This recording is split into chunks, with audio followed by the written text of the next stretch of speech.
Shalom, shalom, peuple de Dieu. Je suis le pasteur Blanche Falex de l'église Bienvenue Pèlerin. Nous sommes situés à Timbamba, non loin de la boîte de nuit Diplomate à Pointe-Noire.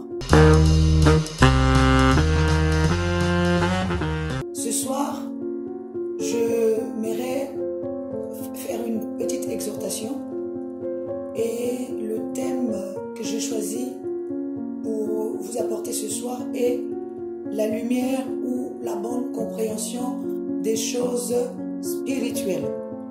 Nous allons donc lire notre premier passage dans le livre de 1 Corinthiens chapitre 3 du verset 9 au verset 14. Nous allons lire au nom de notre Seigneur Jésus-Christ. Car nous sommes ouvriers avec Dieu, vous êtes le champ de Dieu, l'édifice de Dieu. Selon la grâce de Dieu qui m'a été donnée, j'ai posé le fondement comme un sage architecte et un autre bâtit dessus. Mais que chacun prenne garde à la manière dont il bâtit dessus, car personne ne peut poser un autre fondement que celui qui a été posé, savoir Jésus-Christ. Or, si quelqu'un bâtit sur ce fondement avec de l'or, de l'argent, des pierres précieuses, du bois, du foin, du chaume, l'œuvre de chacun sera manifestée, car le jour la fera connaître, parce qu'elle se révélera dans le feu, et le feu éprouvera ce que l'œuvre de chacun. Si l'œuvre bâtie par quelqu'un sur le fondement subsiste, il recevra une récompense.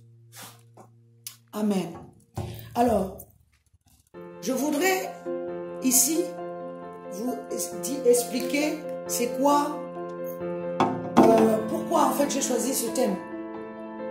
J'ai choisi ce thème parce que je me suis rendu compte que dans l'église aujourd'hui, nous avons du mal de fois à comprendre les choses spirituelles, faire la distinction de ce qui est, comment je veux dire ça, de la lettre et les choses de l'esprit, parce qu'il y a toute une sorte de confusion dans notre esprit. Alors, ici, j'aimerais apporter une sorte de lumière. C'est pour ça, pour répondre à la question, c'est quoi la lumière? Parce que c'est là la base de mon exhortation ce soir. Je dirais, c'est la bonne compréhension des choses spirituelles. C'est la lumière. Ici, je ne veux pas parler d'une lumière physique. Parce que la lumière, c'est la connaissance de Dieu. La parole de Dieu nous dit, mon peuple périt faute de connaissance. Le peuple ne périt pas faute de biens matériels, faute du repenti, faute de la prospérité, mais le peuple périt faute de connaissance. Or, la connaissance, c'est celle-là qui est la lumière de l'esprit. C'est Jésus qui dit, je suis la lumière du monde.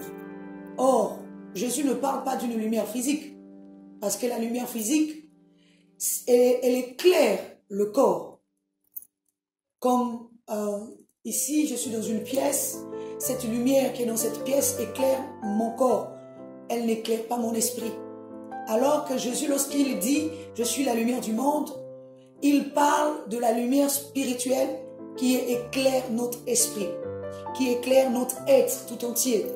Et dans l'être, il n'y a pas que le corps physique, il y a le corps, l'esprit et l'âme. Bon, aujourd'hui, je ne vais pas aborder cette question de l'esprit et de l'âme, mais j'aimerais appuyer mes dires en disant que la lumière a trois formes, que beaucoup de gens ne comprennent pas ou ne voient pas dans les Écritures. La lumière a trois formes. Je parlais de Jésus tout à l'heure qui est la lumière du monde, mais je vais parler aussi des trois formes de la lumière. Et je vais prendre cet exemple dans le tabernacle. Les Écritures nous disent que Dieu a demandé à Moïse de construire un tabernacle qui avait trois dimensions. Et ce tabernacle avait le parvis, le lieu saint et le lieu très saint. Or, cette image du tabernacle est représentée aussi par l'homme que nous sommes. L'homme que nous sommes a trois dimensions, le corps, l'esprit et l'âme. Et l'homme doit être éclairé dans ces trois dimensions, le corps, l'âme et l'esprit. Dans l'image du tabernacle, nous allons voir que les Écritures nous disent que le parvis n'était pas couvert, donc c'était un lieu extérieur qui n'était pas couvert, c'est comme une sorte de terrasse. Et c'est le soleil qui éclairait, le soleil éclairait le parvis. Ce n'était pas la lumière qui éclairait le parvis, mais c'était le soleil. Or, le soleil, sur un plan spirituel, représente aussi l'enseignement de l'homme. Ça éclaire le côté de l'homme, le côté extérieur. Mais la parole nous dit aussi qu'il y avait le lieu saint. Et dans le lieu saint, il y avait une lampe qui éclairait ces lieux. Et la lampe,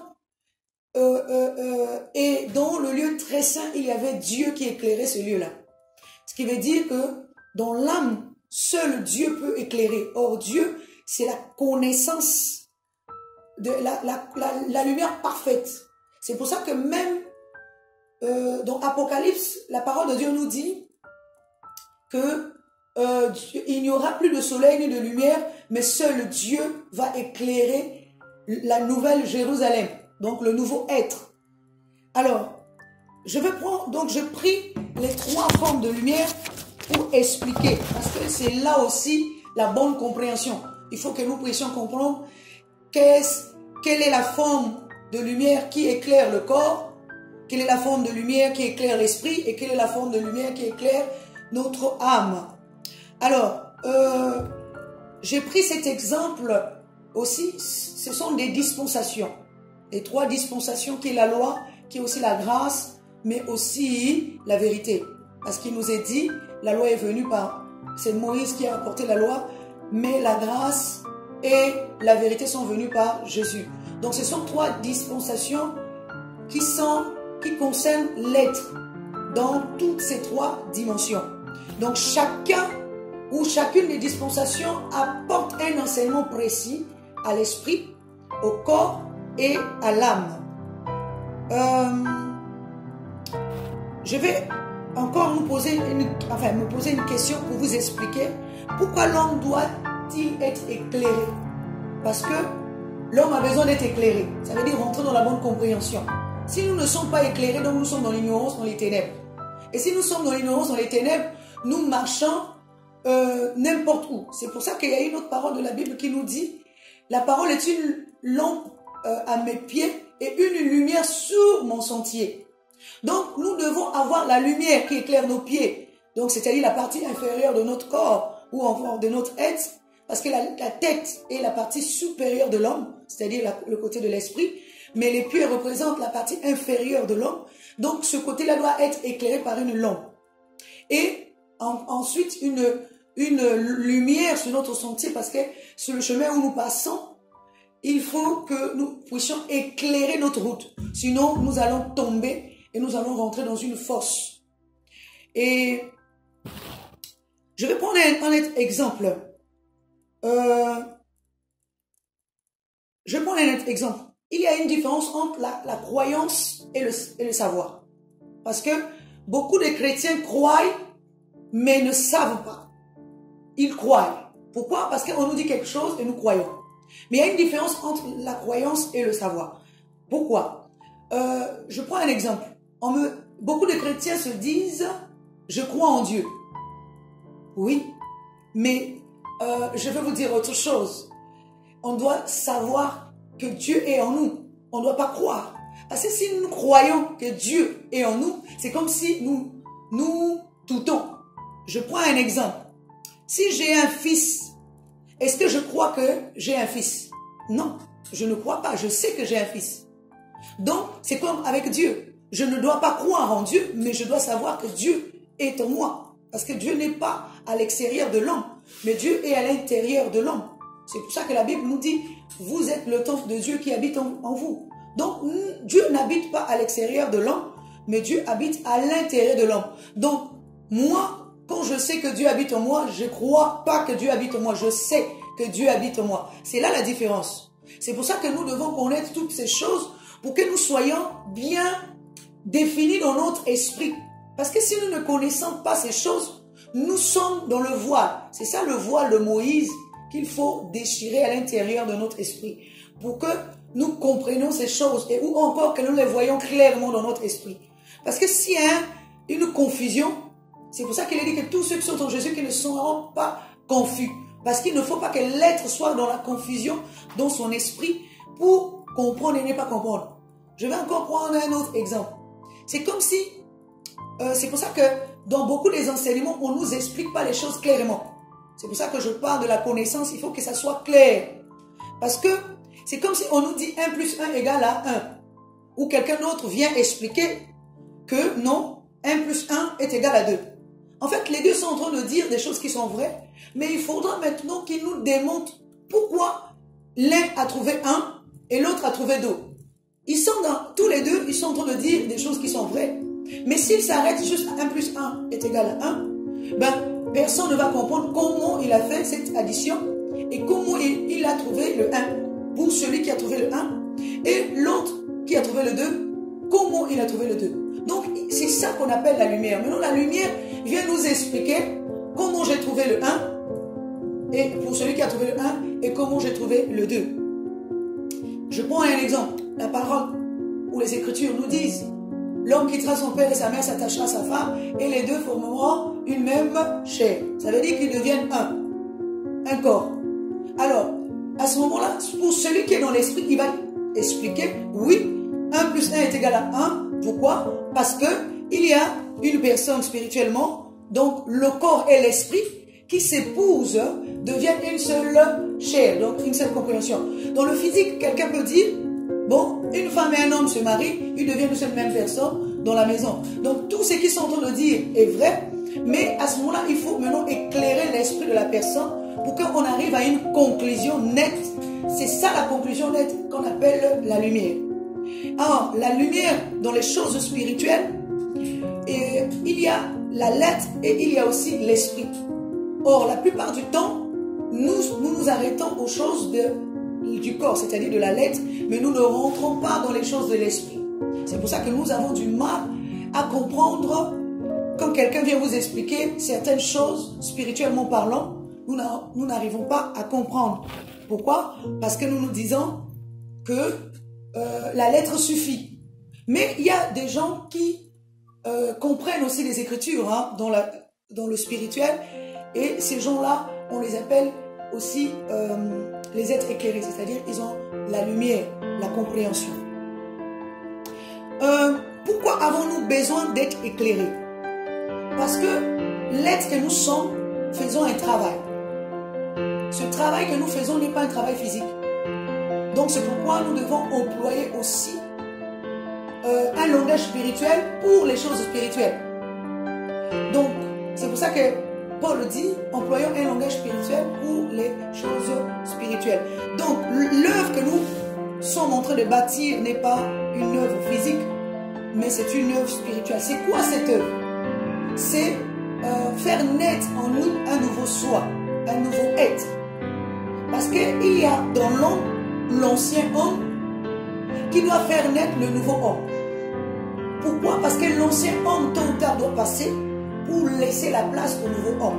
C'est pour ça qu'il est dit que l'homme nouveau se renouvelle dans la connaissance de Dieu. Or, l'homme nouveau n'est pas stagné, n'est pas stationné. Pourquoi? Parce qu'il se renouvelle dans la connaissance. Ça veut dire que tous les jours, il s'instruit. Et la connaissance l'éclaire tous les jours. La connaissance l'emmène à se renouveler. C'est pour ça que cet être-là est un jeune homme, il n'est pas un vieil homme. Dans le sens spirituel, bien entendu. Alors, si nous prenons cette œuvre, c'est pour ça que j'ai pris l'exemple dans le passage que nous avons lu au début, de 1 Corinthiens chapitre 3. Paul dit, j'ai posé des fondements. Ces fondements, c'est Jésus-Christ. Et il dit que tout le monde doit bâtir sur ce fondement-là. Donc ça veut dire qu'on ne peut pas changer un autre fondement. Je prends l'exemple même de cette histoire de Paul qui pose un fondement. Le fondement, je prends un exemple. Le fondement d'une maison par exemple. Si c'est dans le sens physique, le fondement d'une maison, si beaucoup de gens viennent construire, c'est comme si on va faire fondement sur, c'est-à-dire maison sur le même fondement. Or, sur un plan spirituel, c'est comme si le même fondement, je peux le récupérer et je bâtis une maison dessus. Et ma maison, c'est le nouveau moi. Puisque la parole nous dit que si Dieu ne bâtit une maison, celui qui l'a bâti en vain. Alors, comment Dieu bâtit une maison? Dieu a besoin d'un autre ouvrier avec lui. Ça veut dire que Dieu utilise une partie de nous pour que nous devenions co-ouvriers avec lui pour bâtir cette maison qui est un nouveau nous, une nouvelle personne que nous allons faire naître au-dedans de nous. Alors, Paul a posé le fondement et nous bâtissons dessus. C'est pour ça que nous avons besoin de la lumière pour bâtir. Quiconque bâtit doit avoir la lumière pour bâtir. Ça veut dire la bonne compréhension des choses. Tu ne peux pas faire naître un nouveau toi si tu n'as pas la bonne compréhension. Sinon, ça sera c'est-à-dire que tu n'arriveras pas à faire naître un nouveau toi. Parce qu'un nouveau va naître dans la bonne compréhension, donc dans la lumière. Il ne peut pas naître dans les ténèbres. Nous avons besoin de la lumière pour que notre œuvre soit parfaite, soit excellente. Alors, je dirais encore quelque part que tout prédicateur est un bâtisseur. Il bâtit. Pourquoi? Parce qu'il est en train de transmettre la connaissance, la parole.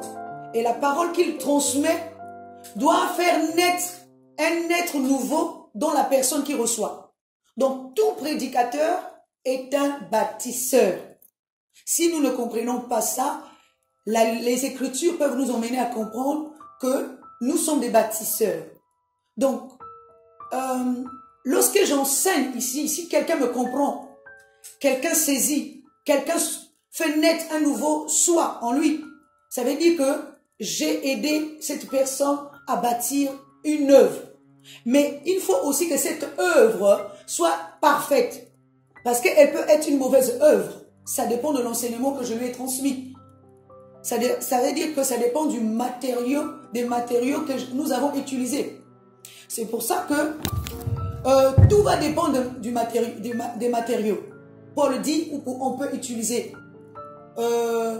l'or, on peut utiliser le foin, on peut utiliser l'argent, on peut utiliser tout. Mais l'œuvre de chacun sera manifeste lorsque le jour apparaîtra.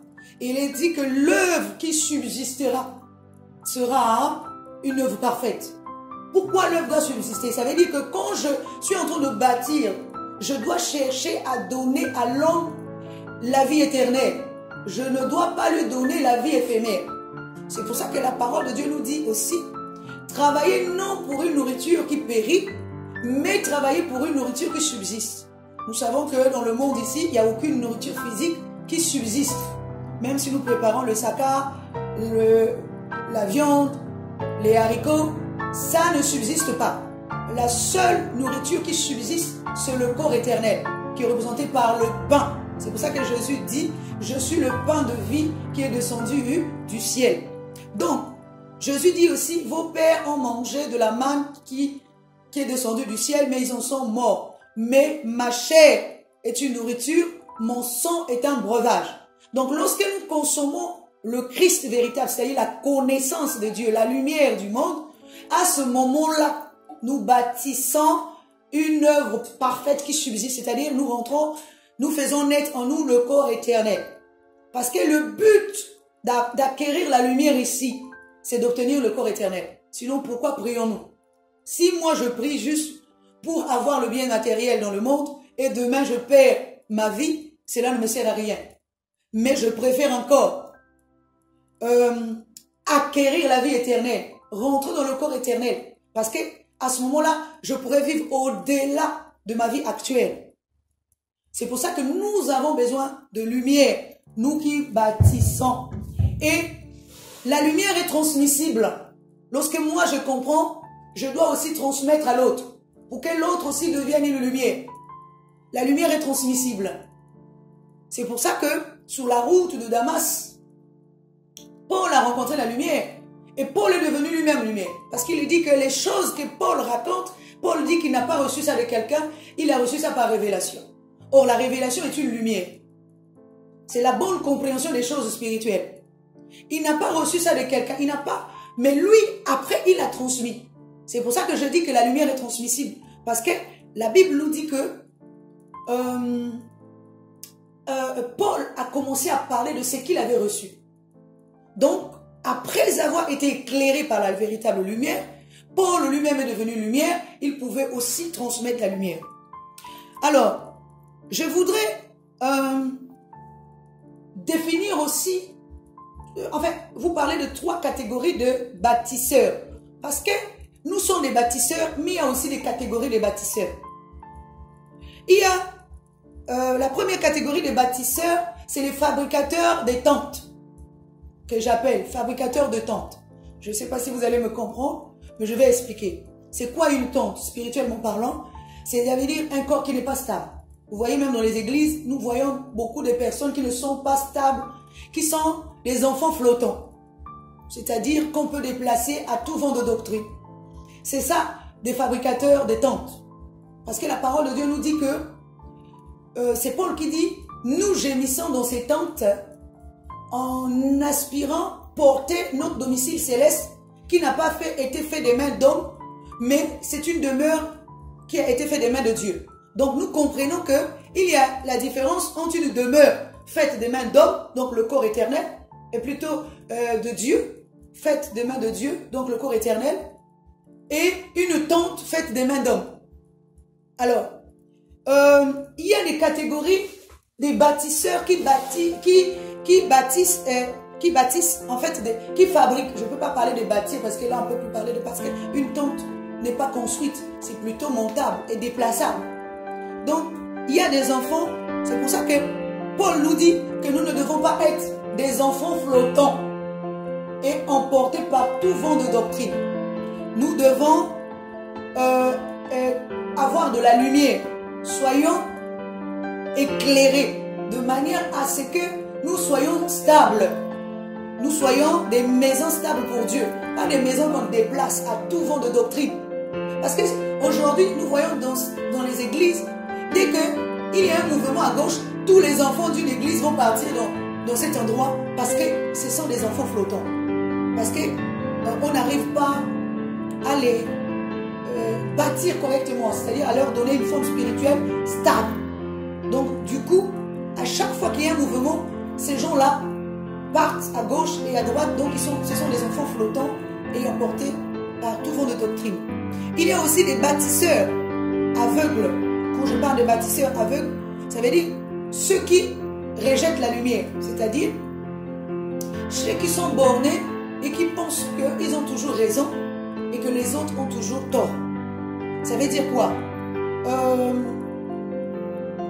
Il y a certaines catégories de personnes qui sont restées figées dans la lettre et qui pensent que lorsque nous commençons à rentrer dans les choses de l'esprit, ça devient tout et n'importe quoi pour eux.